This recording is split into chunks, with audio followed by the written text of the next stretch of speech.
তুমি ঠিক ততটা ভালো থেকো যতটা ভালো থাকলে আমাকে আর মনে পড়বে না। হাতের আঘাত শরীরে লাগে, তবে কথার আঘাত মনে লাগে। সত্যি বলতে কষ্টটা তুমি দাওনি, ওটা আমার ভাগ্যে লেখা ছিল।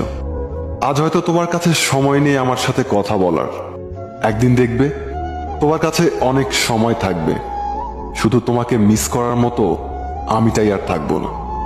প্রয়োজন শেষ হয়ে গেলে বিরক্ত তো লাগবেই, এটাই বাস্তব। হোক সেটা বন্ধুত্ব কিংবা ভালোবাসা। কাউকে স্বপ্ন দেখিয়ে চলে যাওয়া অনেক সহজ, কিন্তু সাথে থেকে স্বপ্ন পূরণ করা অনেক কঠিন। জীবনের তিনটি মানুষকে কখনো ক্ষমা করতে নেই: ভালো না বেসে যে ভালোবাসার অভিনয় করে, বন্ধুত্বের সুযোগ নিয়ে যে বেইমানি করে, যে বিশ্বাস নিয়ে খেলা করে। ইগনোর করার আগে একবার ভেবে নিও, আর কোনোদিন প্রয়োজন পড়বে না তো।